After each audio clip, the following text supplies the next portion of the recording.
Students, मैं सुधाकर पांडे अपने channel maths गुरु Sudhakar sir पर आप सभी का स्वागत करता हूं। आज मैं हिंदी मीडियम कक्षा 10वीं के लिए प्रश्नावली 4.3 का प्रश्न 7वां आप लोगों के लिए लेकर आया हूं। तो देखिए प्रश्न 7वां क्या है।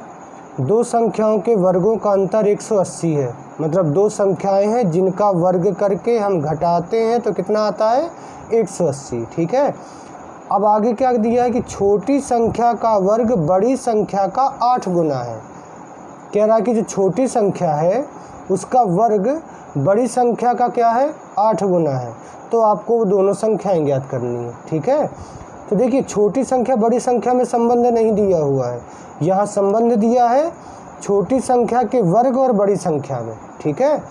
तो आप देखिए अगर हम छोटी संख्या का वर्ग कैसे पता चल जाएगा, अगर हमें बड़ी संख्या ज्ञात हो, हम बड़ी संख्या का 8 गुना कर देंगे तो वो छोटी संख्या का वर्ग हो जाएगा।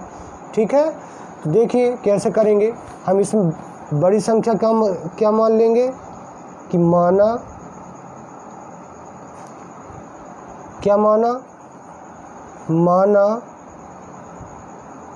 बड़ी संख्या बराबर क्या है x है। बड़ी संख्या x मान ली। तो इसलिए छोटी संख्या का वर्ग, छोटी संख्या की घात 2 का मान कितना होगा। उसने कहा है कि बड़ी संख्या का 8 गुना है तो कितना 8x। ठीक है। इतनी बात आई समझ में। बड़ी संख्या मान लिया, छोटी संख्या का वर्ग उसका 8 गुना तो 8x। तब प्रश्नानुसार क्या कहा उसने कि दोनों संख्याओं के वर्गों का अंतर कितना है 180 है। ठीक है। पुस्तक में देख लेंगे सभी, दोनों संख्याओं के वर्गों का अंतर 180 है। तो हम बड़ी संख्या में से छोटी संख्या को घटाएंगे तो दोनों संख्याओं के वर्गों का अंतर मतलब बड़ी संख्या का वर्ग माइनस छोटी संख्या का वर्ग।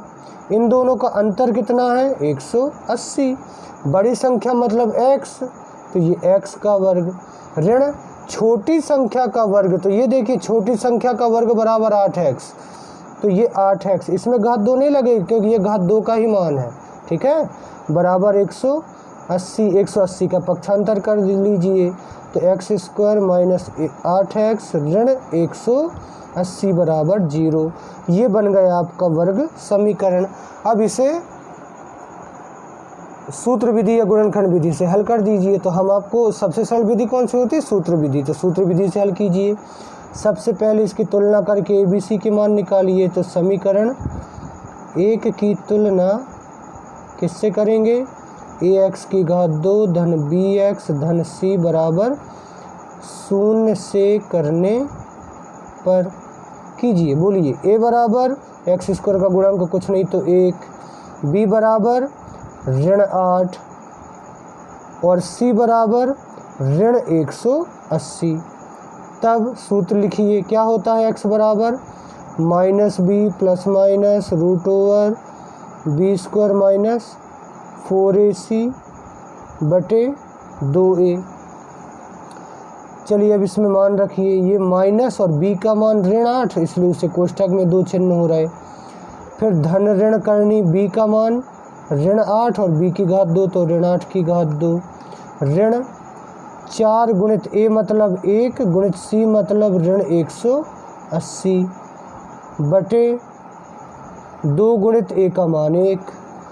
अब इसे हल कीजिए तो ऋण ऋण हो गए धन प्लस माइनस √ ऋण 8 का वर्ग धन और 8 का वर्ग 64। इनका गुणा हुआ तो ऋण ऋण धन 18 चौके 72 तो 720 बटे 2 एकम 2। ठीक है। तो 8 धन ऋण करनी ये जुड़ गए तो 20 में 64 जुड़े तो 84 हो गए। ये हो गए 784 बटे 2। अब 784 का वर्गमूल क्या होता है। ठीक है। तो देखिए 25 का होता है 625। ठीक है। तो 4 किसकी इकाई में आएगा, 4 आएगा किसकी इकाई में? 8 की इकाई में। ठीक है, तो 25 के बाद जिसकी इकाई में 8 हो वो संख्या कौन सी है? 28 है। तो ये 28 का वर्ग होता है। ठीक है, तो निकाल के भी अब गुणनखंड निकाल के देख लेंगे तो 28 निकलेगा। धन ऋण 28/2। अब क्या ले लेंगे? धन के लिए तो ले लो धन।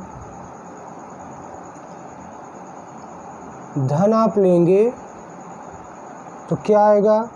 x बराबर, जहाँ 2 चिन्ह वहाँ धन लगाइए, तो 8 धन 28/2। तो ये कितने हो गए? 28 और 8 36/2। 2 से कट गए तो कितना आ गया? 18। और ऋण लेंगे तो ऋण लेने पर x बराबर धन ऋण, तो 8 ऋण 28/2। तो बड़ी में से छोटी घट गई और बड़ी का चिन्ह, तो ऋण 20/2 मतलब ऋण 10। अब देखिए, ऋण लेने पर ऋण में आया x का मान। अगर x का मान ऋण है तो जब इस हम छोटी संख्या में x का मान ऋण में रखेंगे तो ये पूरी संख्या ऋण की आएगी। और देखो यहाँ वर्ग है, मतलब वर्ग ऋण में कभी होता नहीं है। अगर वर्ग है तो इसका मान हमेशा धनात्मक आना चाहिए। अगर x का मान ऋण में रखेंगे तो ये ऋण में आएगा, इसलिए इस ऋण वाले को छोड़ देंगे। तो वहाँ लिख देंगे, क्या कर दिया इसे? छोड़ने पर। अब आप लिखिए, तो x का मान ये हो गया। तो निकालिए अब दोनों भुजाएं। तो सबसे पहले देखिए, ये गलती से कट गया है। ठीक है, तो ये क्या, सब तो बड़ी भुजा आपके पास x आ गई। बड़ी संख्या क्या मानी थी? x बराबर कितना आ गया? x बराबर आ गया 18। ठीक है, अब आपको छोटी संख्या लगे, तो देखिए आपके पास छोटी संख्या नहीं है, छोटी संख्या का वर्ग है, तो इसमें मान रखिए। तो क्या है? छोटी संख्या का वर्ग कितना था? 8x। यहाँ x का मान रखिए, तो 8 गुणित 18, 18 अट्ठे कितना होता है? 144। ये है छोटी संख्या का वर्ग, और वर्ग का पक्षांतर कर दिया, तो छोटी संख्या बराबर वर्ग उधर जाएगा तो क्या लग जाएगी? करनी। और 144 का करनी का मान कितना होता है? 12। तो लिख देंगे, अतः अभीष्ट संख्याएं कौन कौन सी हैं? अभीष्ट संख्याएं 18 व 12 हैं। ये आपका आंसर। ठीक है, आया सबकी समझ में? वीडियो अच्छा लगा हो, समझ में आया हो, हेल्पफुल लगा हो तो वीडियो को लाइक और शेयर ज़रूर कीजिए। और जिन लोगों ने अभी तक सब्सक्राइब नहीं किया, जो लोग मेरे चैनल पर नए हैं, वो देखिए वीडियो के नीचे यदि सब्सक्राइब लिखा हुआ है रेड कलर में, तो उसको टच कर दें और बेल आइकन को ऑल पर सेट कर दें, ताकि मैं जब भी वीडियोज़ अपलोड करूं तो उनके नोटिफिकेशन आप तक आ सकें और उनका आप लाभ उठा सकें। ठीक है स्टूडेंट्स, थैंक यू।